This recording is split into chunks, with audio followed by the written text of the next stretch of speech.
In college and as a pro running back, O.J. Simpson excelled. The juice parlayed football fame, looks, and charm into a career as a movie actor, TV commentator, and spokesman for Hertz Rent-A-Car. Never monogamous, he beat both his first and second wives on many occasions. After a bitter divorce from Nicole Brown, he stalked her. Nicole had called police at least 8 times, but Simpson was a hero. The police did nothing. She had called a domestic violence hotline. She hid Polaroids of her beaten face in a safe deposit box, along with letters from O.J. apologizing for beating her. The afternoon of June 12, 1994, Simpson's youngest daughter, Sydney, performed in a school pageant. O.J. laughed with his kids and glad-handed his in-laws, but glowered at his ex-wife. He was not invited to a dinner afterward at Mezzaluna, a trendy bistro. The party stayed until 8:30 or 9. A few minutes later, Nicole called, asking about her mother's glasses. 25-year-old waiter Ron Goldman promised to drop them by. A little after 9, O.J. returned to his home, ranting to house guest Brian Cato Kalin about the short length of Nicole's skirt. He then went to Cato's guest house in the rear of the estate and asked to borrow $5 to pay the skycap at LAX. Then he told Kalin he was going to McDonald's. Kalin invited himself along. They returned to Rockingham at 9:35. About 9:45, Ron Goldman left Mezzaluna with the glasses left by Nicole's mother. He stopped off at his home to change clothes. At 10:22, a limousine driven by Alan Park pulled up to Rockingham. Park found the address by looking for the street numbers on the curb. He was 20 minutes early. There was no response to the intercom buzzer. Sometime between 10:15 and 10:40 p.m., someone knifed Nicole Brown to death in front of her townhouse on Bundy Drive, so viciously she was nearly decapitated. Ron Goldman was attacked and murdered moments later after a violent struggle. At 10:40, chauffeur Alan Park buzzed O.J.'s intercom again. No answer. No response when he buzzed at 10:43 or again at 10:49. At about 10:50 in the guest house on O.J. Simpson's estate, house guest Brian Cato Kalin was talking on the phone with a girlfriend when he heard 3 loud bumps against his bedroom wall. At 10:53, on the phone reporting a no-show to his boss, Park saw Cato at the rear of the house with a flashlight. A moment later, Park observed a tall black man dressed in dark clothes moving toward the house. At 10:55, O.J. Simpson answered the intercom, claiming he had overslept and had been in the shower. Simpson's hair was dry. Cato Kalin helped Park load Simpson's bags into the limo. When Cato grabbed a small knapsack, O.J. stopped him, saying, No, I'll get that. At LAX, Simpson clutched the knapsack, pausing near a trash can, then boarded his flight to Chicago. Some fellow passengers noticed he wore no socks. No one ever saw the knapsack again. Around midnight, neighbors followed Nicole's little Akita, Cato, back to Nicole's residence. The dog's legs were covered with blood. They discovered 2 bodies.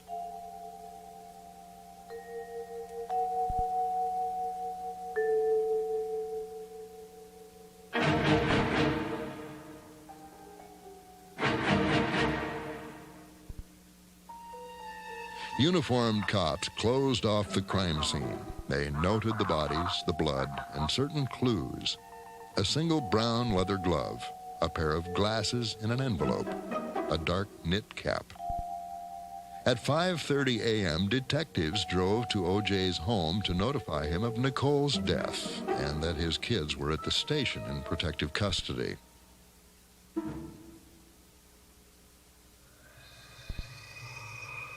One of the cops, Mark Furman, recalled a dispute between the couple he had answered years before. No one answered repeated calls at the gate, although there were lights on inside. They noticed blood drops inside the Bronco, a blood trail leading to the house and a trail within the house. Exploring the rear of the grounds, Detective Furman woke Cato and questioned him, trying to tell if he was on drugs or had blood stains on him. In a narrow alcove behind the guest house, Furman found another leather glove. He brought the 3 other cops to see it.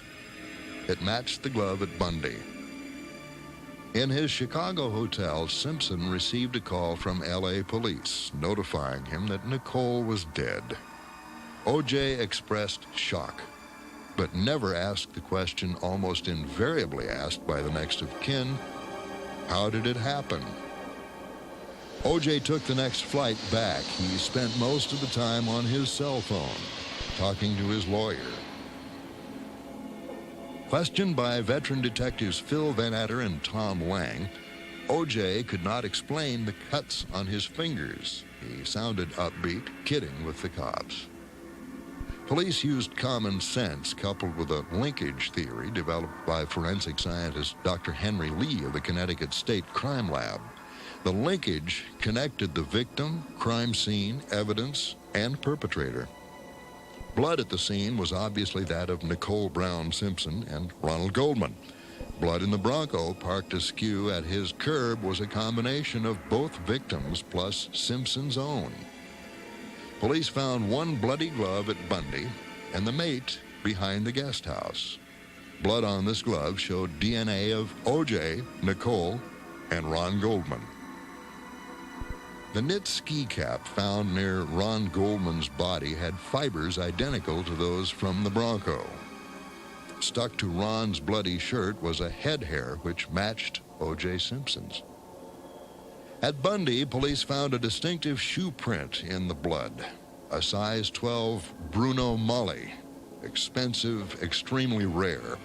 O.J. denied he would ever wear such ugly-ass shoes. In O.J.'s bedroom, a pair of socks bore traces of Nicole's blood, dark spots nearly invisible against the black fabric. D.A. Gil Garcetti assigned the case to Marcia Clark, an attractive single mother, and Bill Hodgman, whose ill health forced him to drop out. Rising to second position, Assistant D.A. Christopher Darden found himself prosecuting a hero, although O.J. had done nothing for his own community. O.J. conferred with several intimate friends, attorney Skip Taft, personal assistant Kathy Randa, loyal friend Al Cowlings, known as AC. Knowing O.J. was a suspect in a double homicide, his friends did everything to insulate him. Cato, hiding at a friend's house, was summoned as a potential alibi, but Kalin said he couldn't account for Simpson's missing 90 minutes. Simpson said he was nervous about taking a polygraph because he had had dreams about killing Nicole, and the lie detector results might make him look guilty. Cynics might think that O.J. was planting an alibi for when he flunked the test. While the LAPD waited for Simpson to voluntarily come to headquarters, the suspect disappeared. Hours later, he was spotted on the LA freeways with his friend Al Cowlings. Simpson had a gun.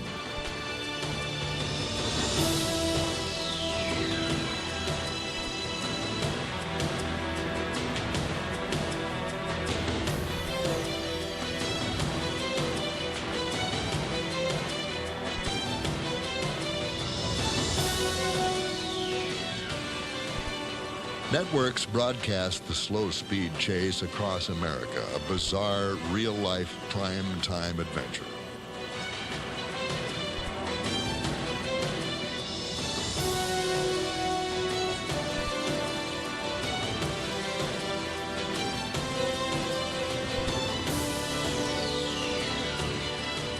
Finally arriving at his home, O.J. submitted to arrest. He said he was visiting Nicole's grave. The direction of his travel undermined his excuse. So did items found in the Bronco: $10,000 in cash, his passport, and a fake mustache and beard.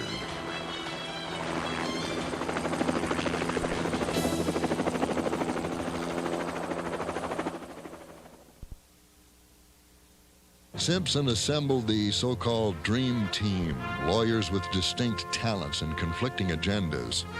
Flamboyant Johnny Cochran knew Los Angeles politics and juries. He would portray the police as fumbling racists entrapping an innocent black man. Dapper Robert Shapiro, annoyed at playing second fiddle to Cochran, frequently found his tactics overruled. Past his prime, F. Lee Bailey remained a specialist in courtroom theatrics. Initially convinced of Simpson's guilt, Harvard law professor Alan Dershowitz used the trial as a venue to expose widespread police irregularities. Barry Scheck's reputation rested on using DNA science to free wrongly convicted men. Now he used his expertise to try to prove this DNA evidence unreliable. Darden's high regard for Cochran changed to disgust over the next few months as the defense team pulled dirty trick after dirty trick. Shapiro told the DAs that Simpson would submit to a polygraph test. Not admissible as evidence, the results still carried emotional weight. Clark and her team declined, suspecting a trick. It was a doozy. O.J. flunked a polygraph exam secretly given by his own team. Every answer he gave about the murders was deceptive. Shapiro had bluffed, and the DAs fell for the trick. Johnny Cochran's opening statement promised more than he delivered. A housemaid would swear Simpson's Bronco was parked at home at the time of the murders. A woman saw a suspicious white man lurking near Nicole's home. An ex-NFL doctor would show O.J. Simpson was in no shape to walk, much less kill.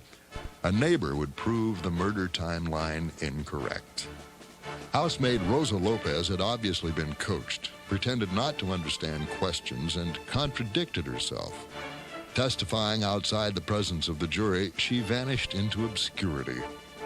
Dr. Robert Huizenga stated that he had examined O.J. the day he fled in the Bronco, and that although he might look like Tarzan, Simpson walked more like Tarzan's grandfather. The DAs showed an exercise tape of Simpson leaping, bouncing, and jumping. The smirking doctor left the stand. The defense called wizened little Robert Heidstra, but he bolstered the argument for Simpson's guilt. Heidstra said he was walking his dog about 10:30 when he passed Nicole's home and heard a man yell, "Hey, hey, hey!" in a lower voice, a black man's voice. Cochran objected to his own witness, saying it was impossible to recognize a black man's voice in the dark. A few minutes later, Heidstra saw a white car zooming out of the darkness. Cross-examined, he admitted the car could have been a Ford Bronco, the kind O.J. was driving. The defense's major hired expert was eminent Dr. Henry Lee, who patiently explained the process of forensic investigation in minute detail. His exam of crime scene photos indicated the presence of a second footprint, indicating more than one killer. But Dr. Lee was not saying there was anything wrong in the logic of the evidence. His own theory of linkage showed that only O.J. could be the killer, and the so-called second footprint turned out to be a crinkle in the concrete. As if by unspoken mutual assent, both sides discreetly avoided mentioning drug use by the victims or the accused. Only Cochran brought up the subject with an absurd theory that Colombian drug dealers targeted Nicole's friend Faye Resnick over a hypothetical drug deal, then killed Nicole by mistake. No evidence indicated Resnick dealt quantities of drugs, and she looked as much like Nicole as Judge Ito resembled Chris Darden. When a pair of gloves matching the murder gloves didn't arrive on time, the defense bluffed Darden into a dramatic blunder.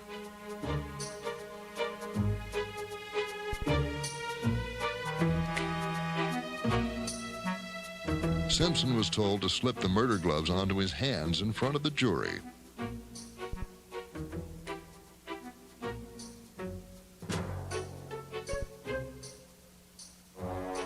Cleverly, Simpson wriggled his large hands into the tight leather gloves, making them appear to be too small.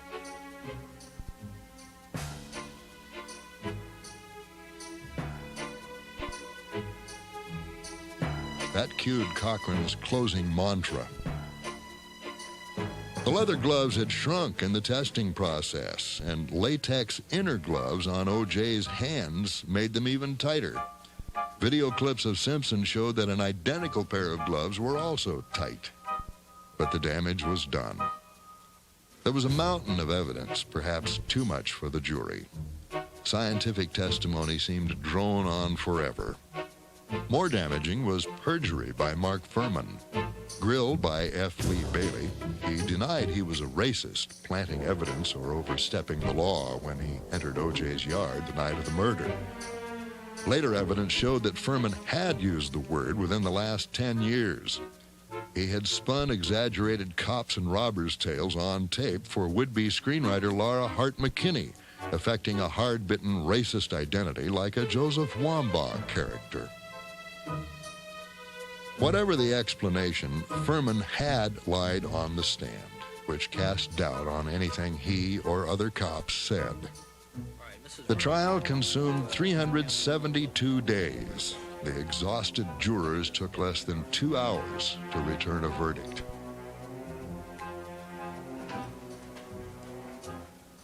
And would you return those to our four-person juror number one?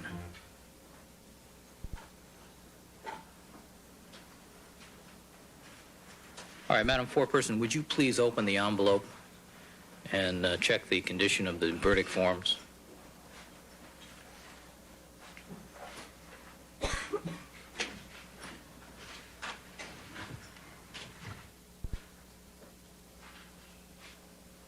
All right, Madam Foreperson, you've had the opportunity to review the verdict forms. Yes.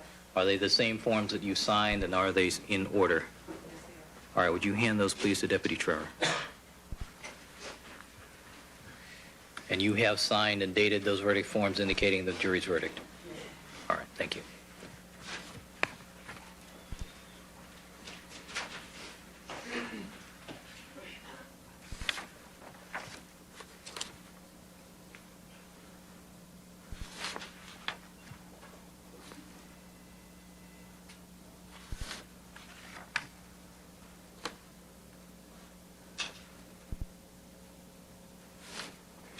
I'm going to ask that you carefully listen to the verdicts as they are being read by the clerk, Mrs. Robertson.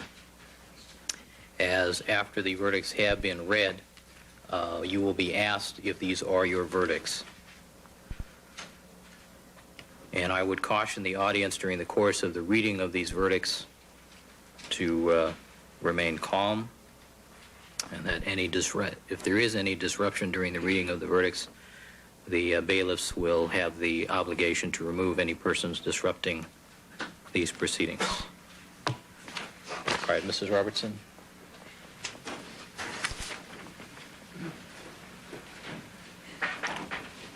All right, Mr. Simpson, would you please stand and face the jury? Mrs. Robertson. Superior Court of California, County of Los Angeles, in the matter of the people of the state of California versus Orenthal James Simpson, case number BA097211. We, the jury, in the above entitled action, find the defendant Orenthal James Simpson not guilty of the crime of murder in violation of Penal Code Section 187A, a felony upon Nicole Brown Simpson, a human being, as charged in count 1 of the information.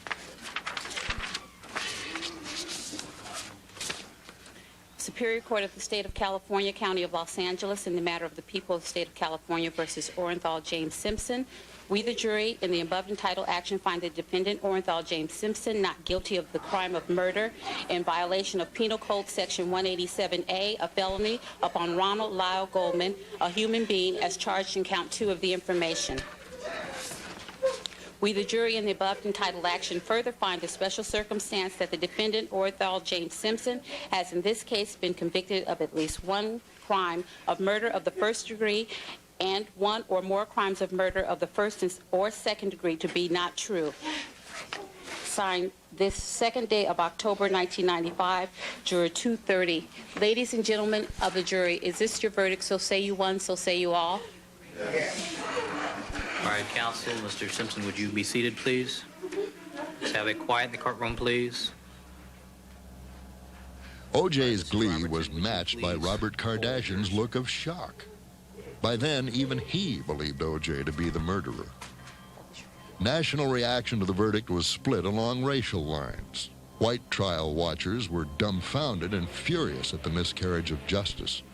Black fans cheered. It was payback time for 300 years of rape, lynchings, castrations, separate water fountains, and seats at the back of the bus. O.J. could not be tried twice for the same crimes. That was double jeopardy. But the Goldman family sued in civil court for the wrongful death of their son and Nicole. No longer burdened by guilt beyond a reasonable doubt, the new jury was mandated to decide if the weight of the evidence indicated Simpson had taken the lives of Ron and Nicole. Under stern Judge Hiroshi Fujisaki, the story played out again. Simpson absurdly insisted multiple photos from different photographers showing him in the Bruno Magli shoes were faked, even though they had been printed in newspapers months before the murder. These jurors returned a verdict stating Simpson was liable for the deaths of Nicole Brown and Ron Goldman. He was ordered to pay the incredible fine of $32 million to the two estates.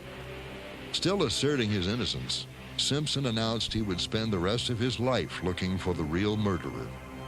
Those searches took place primarily on lush golf courses. The late 1960s saw a widespread movement of revolution against the established authority. Sex, drugs, and rock and roll were the order of the day.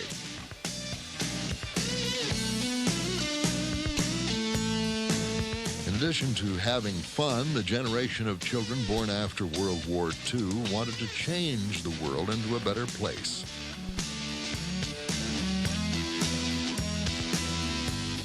The movement came to a screaming halt on the morning of August 9, 1969. A police cataloged the carnage at a home once owned by Cary Grant. The death knell rang for peace and love. One man came to represent the dark side of social revolution, a living embodiment of what many feared. He was a killer hippie. His name was Charles Manson.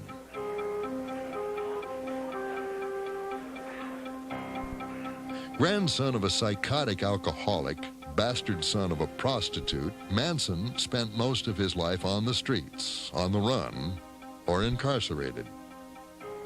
Too short and scrawny to be physically overpowering, Manson used cunning instead. He dabbled in arcane methods of hypnotism and Scientology, but only to use them as tools to bend others' wills to his own. Manson's so-called hypnosis was what convicts call a jailhouse rap, a rambling monologue of disconnected but intense ideas and images punctuated with turns and spins. To impressionable minds, he was spellbinding. To a critical listener, he didn't say much at all. In 1967, after more than half a life behind bars, Manson arrived in San Francisco. The peace movement was in full swing. Dozens of receptive young girls arrived every day, flocking to Haight-Ashbury. Pot and LSD were plentiful. They could expand your mind, or, in the hands of a short, wild-eyed pimp, create a legion of mental and sexual slaves. Charlie moved south, locating his growing family in the derelict Spawn Ranch, formerly used as a western town for cowboy films. In addition to being a self-styled mystic, Manson fancied himself a singer and songwriter. Fears keep driving my convict's mind your way, and it goes just to say, get on board.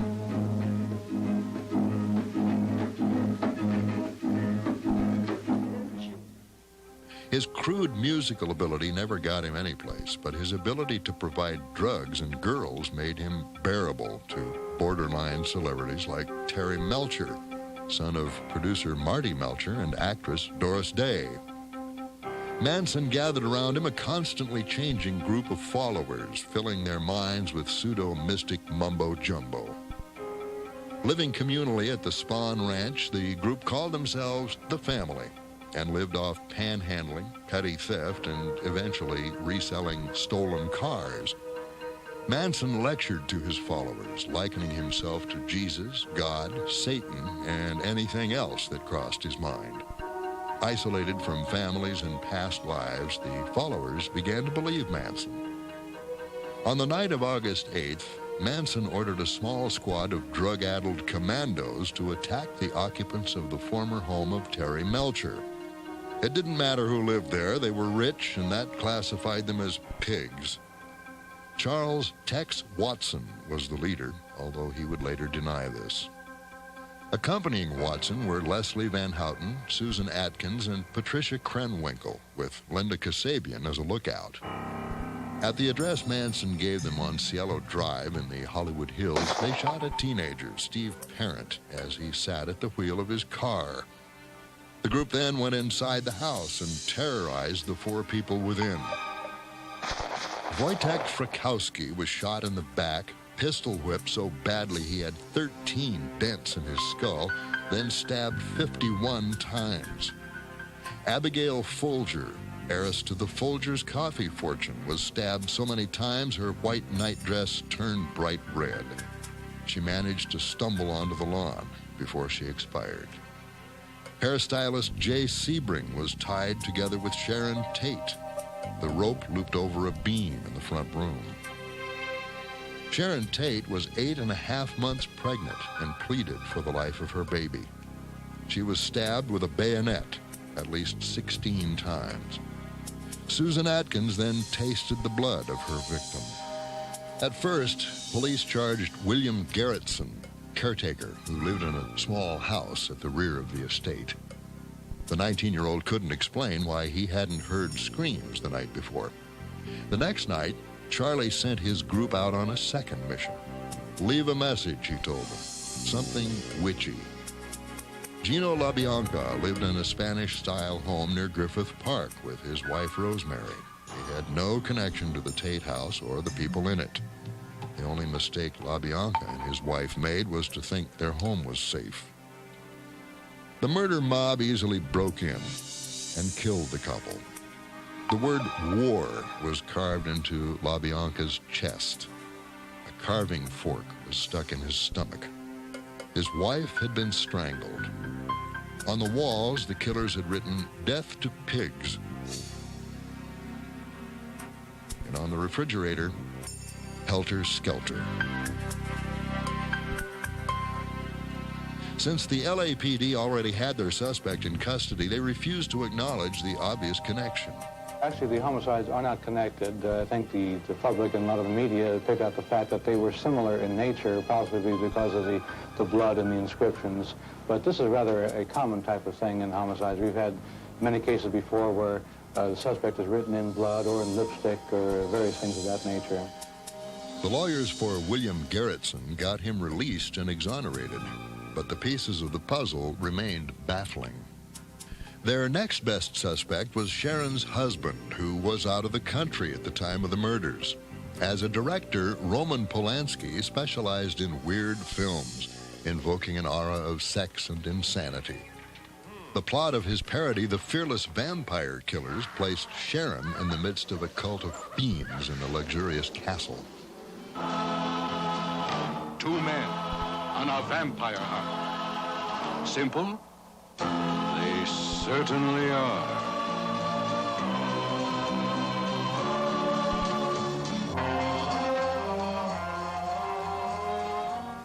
A check into Polanski's personal life uncovered stories of drugs and wild orgies with major Hollywood names. The rumors were true enough.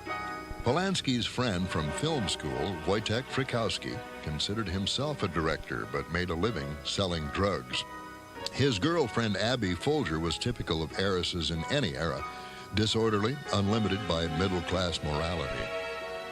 Jay Sebring had been Sharon Tate's lover before she married Polanski.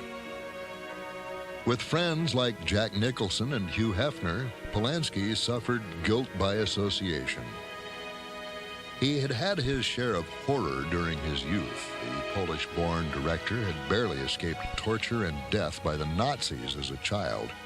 But since marrying Sharon, Polanski's raucous lifestyle quieted to a whisper. He had worked hard to create a normal life. He and Sharon planned to have their baby naturally with the Lamaze method. Now he was being blamed for the slaughter of his wife and unborn child. The house is open now. The police has released it. And you can go and see the orgy place. You will see innumerable books about natural birth, which she was planning. And I was hurrying home because apparently I had to go to some kind of school with her. I never understood what it was, but I had to be present at these lessons or whatever it was. But I was going along with anything she said. A week after the murders, a strangely synchronistic pair of new items appeared in the LA Times.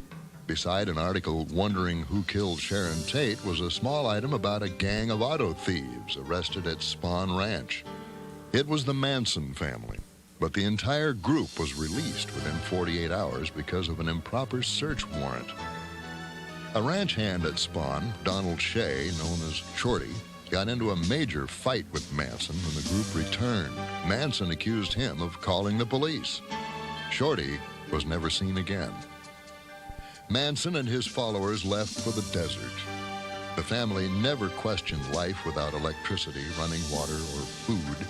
Charlie needed no such luxuries, and they emulated him. But the novelty wore thin very soon. To boost morale, Charlie had his family destroy an abandoned tractor and set it afire.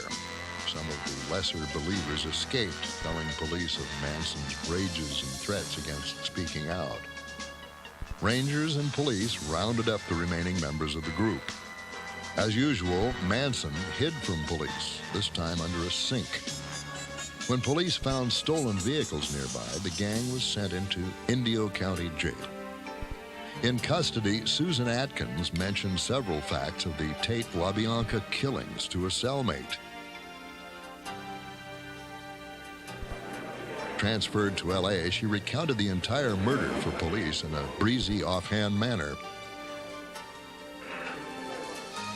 Charges were soon filed against the 5 actual killers in the slayings, as well as ringleader Charles Manson. He and the 3 female killers, Atkins, Patricia Krenwinkel, and Leslie Van Houten, stood trial together. Tex Watson, most brutal of the group on the 2 nights of murder, was in jail in Texas. His lawyers dragged the extradition process on for months. Prosecutor Vincent Bugliosi tried to find the motives for the murders to make sure Manson would be proven as guilty as the actual perpetrators. Former members of the family came forward, especially Linda Kasabian, who was the lookout the night of the first murder. Under grant of immunity, she told everything she knew. Bugliosi found the connection: the Beatles' White Album. In Charlie's warped mind, it was an encoded message to him and his followers. It was Charlie Manson's plan to cause a race war called Helter Skelter. Blacks would be blamed for the horrible murders, a race war codenamed Helter Skelter would erupt, and the nation would be decimated, leaving Charlie and his family to pick up the pieces and start a new civilization. Well, this was a definition of Helter Skelter that Charlie gave. Now, if you look at this White Album, it's a Beatles album. There are many other songs. One of them is called Sexy Sadie. Sadie Glutz, also known as Susan Atkins, whatever you want to call her, she thought that the Beatles named this song after her. There's also a song called Piggies. There's also a song... What is it in the Helter Skelter song? Nothing particularly in that song right there, except the definition that Manson gave of it. There's another song in that same album called Blackbirds, talking about blackbirds fixing their wings and rising up. Charles Manson said the blackbird meant the black man. Defense attorneys tried to make the girls appear like drug-addled puppets, placing the blame squarely on Manson.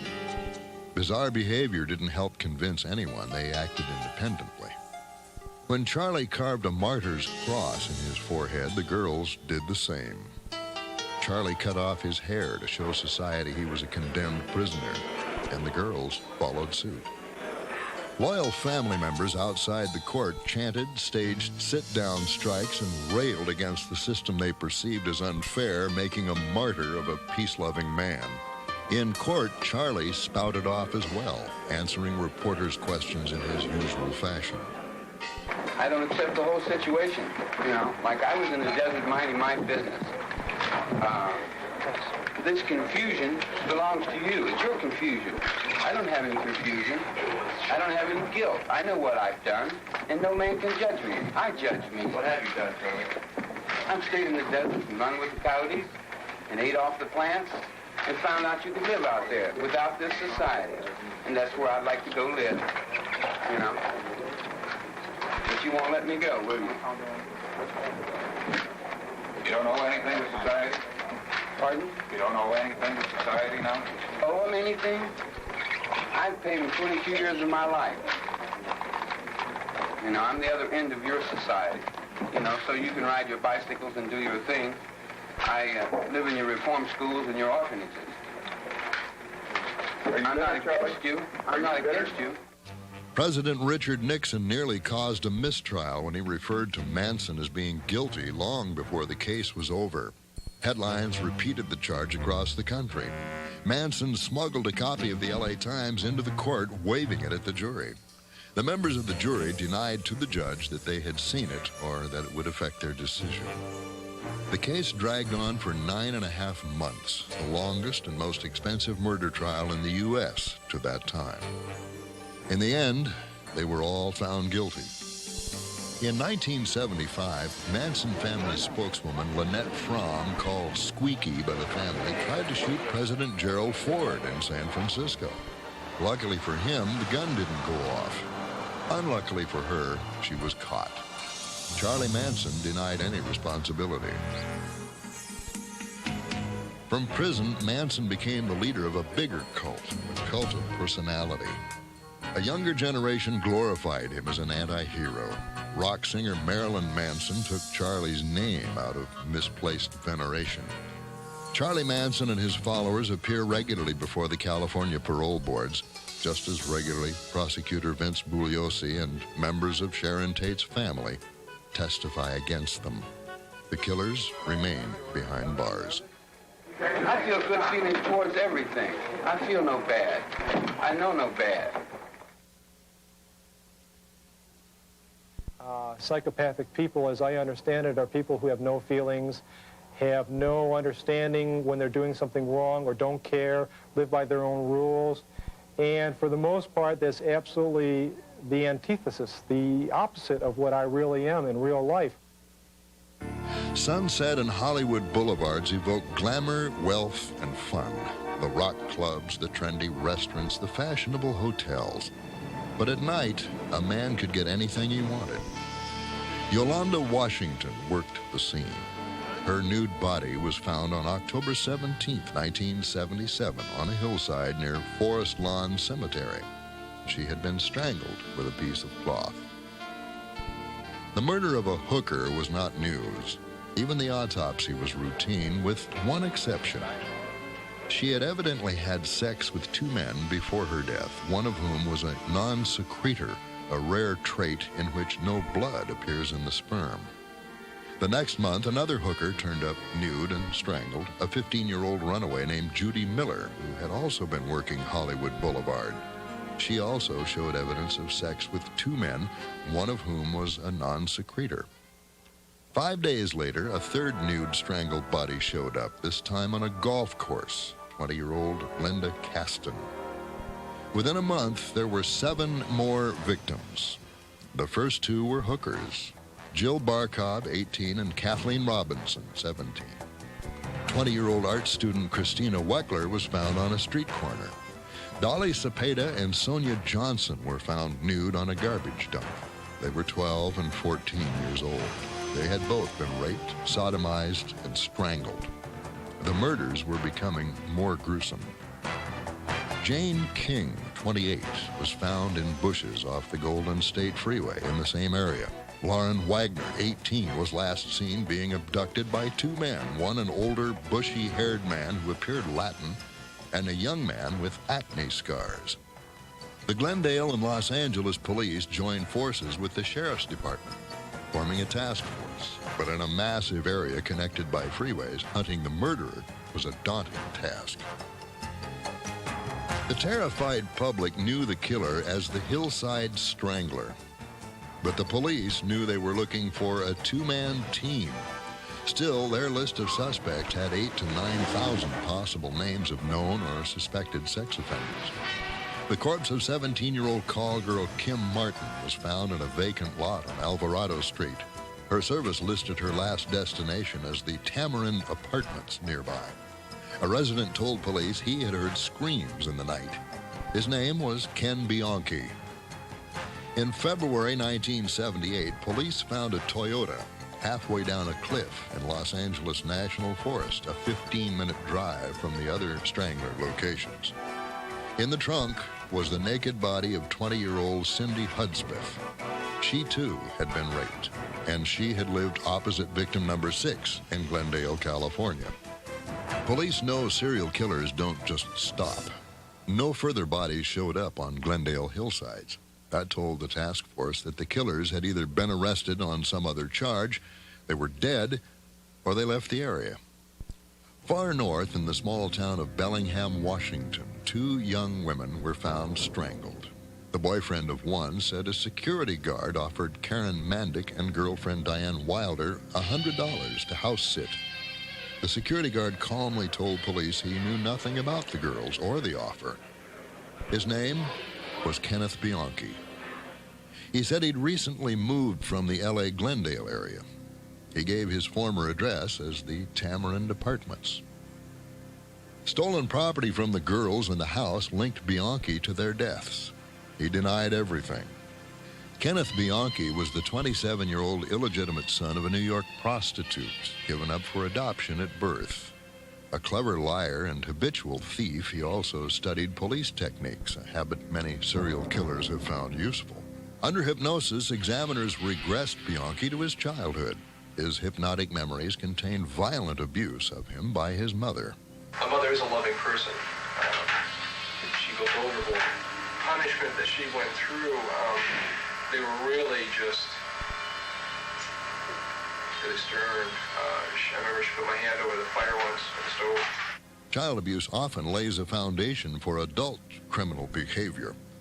With the passing of the years, Bianchi now dismisses its importance. That's really convenient. That's really a stupid thing. They've said that for years. And that's really stupid. If you look back, the police have interviewed almost every woman I've ever dated. And not a single woman has said a bad thing about me. In fact, they've said that my relationships with them have been very normal, which they have been. They have not found a single instance where I have done anything that you could classify as hating women, other than their allegations about these crimes. But serial sex offenders and killers often have superficially normal relations with the opposite sex, except when they're in the mood to murder. Multiple personalities came out under hypnosis. Seen in films like Sybil and 3 Faces of Eve, the phenomenon was rare and easy to fake. Hey, I killed a couple of these.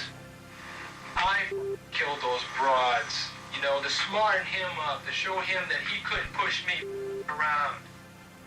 The confession of Bianchi's supposed alter ego was verified by Bianchi himself in court. Years later, he recanted, saying police planted the confessions in his mind by hypnosis. A lot of people assume that the details I gave the police during the hypnosis and from the hypnosis were genuine.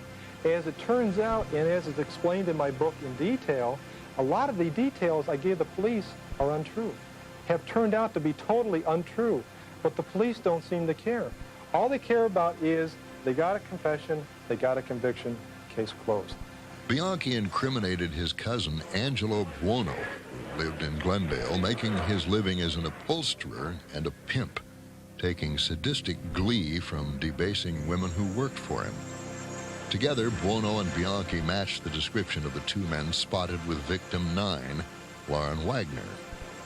Bianchi testified against his cousin, and both Buono and Bianchi got life in prison for the murder of the 9 victims of the Hillside Strangler. A few years later, a bizarre sequel played itself out. A would-be actress and writer named Veronica Lynn Compton started writing to Bianchi in prison. For whatever reasons, Veronica decides to mimic the murder technique to imply the Hillside Strangler was still at large and Ken Bianchi was innocent. Copying actions she had written in an unproduced play called The Mutilated Cutter, she planned to take bits of Bianchi's hair and sperm and plant them at the murder scene. She picked up the trail of the Strangler at his last known murder site, Bellingham, Washington. Fueled by tequila, cocaine, and amphetamines, she headed to a nearby bar and tricked a young woman into returning to the motel room under the pretext of a cocaine buy. But the victim fought back and called police.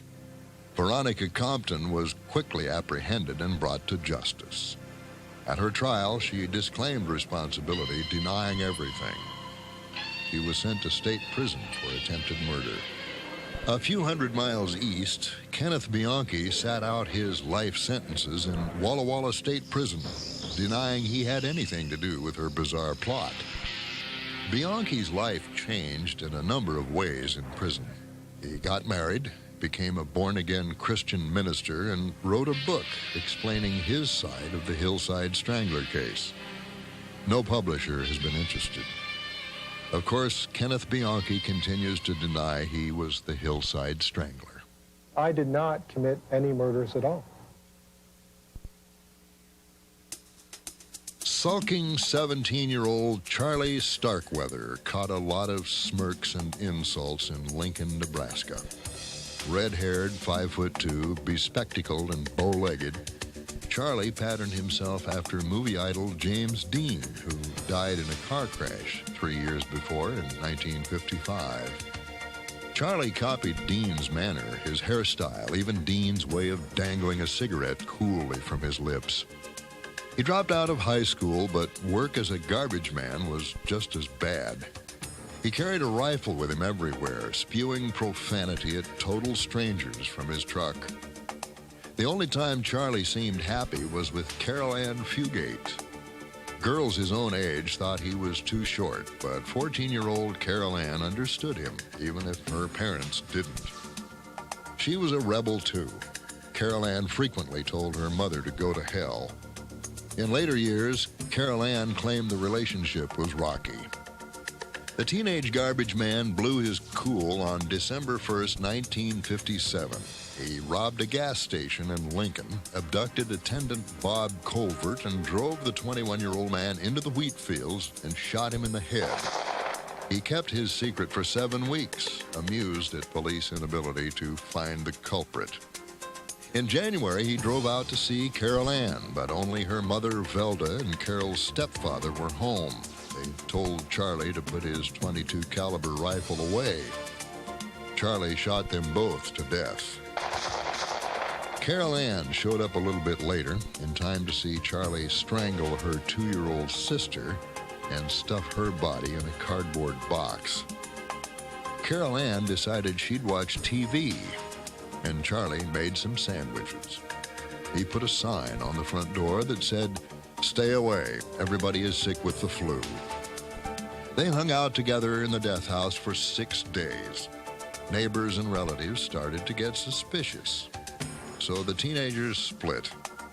A few miles away, Charlie's car got stuck in the mud. Charlie walked to the home of young August Meyer, a hunting companion. Charlie shot the man dead. Then he and Carol Ann looted the home of money and guns. Charlie and Carol Ann walked off to the highway, getting a lift from a teenage couple, Robert Jensen and Carol King. The teenage couple's offer of a ride was rewarded with kidnapping at gunpoint. Charlie forced Jensen to drive back to the Meyer farm.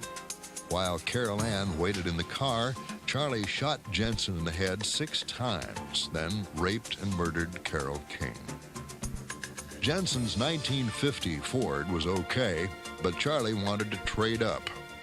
The kids drove to an estate on Charlie's garbage route, the home of C. Lauer Ward. Charlie went to work with gun and knife, killing Ward, his wife Clara, and their housekeeper. Charlie stole Ward's classy 1956 Packard and took off for the state line with Carol Ann. By now, police had swarmed through the abandoned Fugate home and found 3 bodies in a shed. Suspecting Little Red Starkweather, a posse spread through the flat farmland, soon discovering the second murder scene at the Meyer house.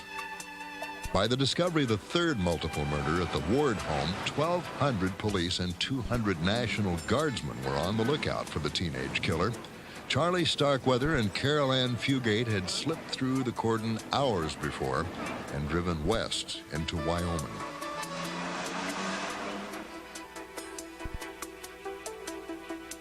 Charlie decided he wanted another car. In Douglas, Wyoming, he shot the napping driver, a traveling shoe salesman named Merle Collinson. Another motorist, Joseph Sprinkle, pulled over to help what he thought was a man with motor trouble. Instead, he found himself in a life-and-death battle with a mad dog killer. A moment later, Sheriff's Deputy Bill Romer pulled up. Carol Ann suddenly screamed for help. The deputy chased Starkweather at speeds in excess of 100 miles an hour over the Wyoming highway. A shotgun blast took out Charlie's rear tire. A bullet smashed through the rear window of Charlie's car, and a piece of glass nicked his neck. Thinking he'd been shot, he pulled over, cowering and whimpering. "Real tough guy, aren't you?" Sheriff Earl Heflin said. He and Deputy Romer took the whining Charlie into custody. When newsreel cameramen and reporters showed up, Charlie again assumed his James Dean pose. His poise lasted only so long. At first, he told officers Carol Ann had nothing to do with the multiple murders. When Charlie realized his honorable stance earned him a death sentence, he changed his story. No, his girlfriend was part of it all along. Carol's lawyers painted her as the terrified victim of a kidnap who never pulled a trigger herself. Did you ever break down and cry and beg Charlie to let you go or anything like that? Yes, I cried all the way. Now, did you go on with him for quite a while? Yes, I went with him a year before, and then I told him I didn't want to see him again, but he came back. And after that Sunday, I went with him, and then I kept telling him to leave. And that Sunday, I told him to leave, and I told him I didn't ever want to see him again. Why, what had brought you to this conclusion? Why didn't you want to go with him anymore? I think he's crazy. Prosecutors pointed out Carol Ann held victims at gunpoint before their executions. Trying to save his own skin, Charlie Starkweather incriminated his ex-love. While on the run, they stopped for sandwiches in a roadside cafe. Carol Ann said to him, "Those hamburgers were lousy. We ought to go back and shoot all them people in that restaurant." Carol Ann Fugate received a life sentence for her role in the 11 murders. Charlie said, "It's a shame. I would have liked to have had her in my lap when they put me in the electric chair." At Nebraska State Penitentiary, Charlie was asked if he wanted to donate his eyes to the eye bank so that someone could benefit from his death. True to form, Starkweather sneered, "No one ever did anything for me. Why the hell should I do anything for anyone else?" At midnight on June 24th, 1959, 5 1,200-volt jolts of electricity passed through Charles Starkweather. Authorities granted parole to Carol Ann Fugate 17 years later. Her part in the week of murder on the Nebraska Badlands was officially forgiven.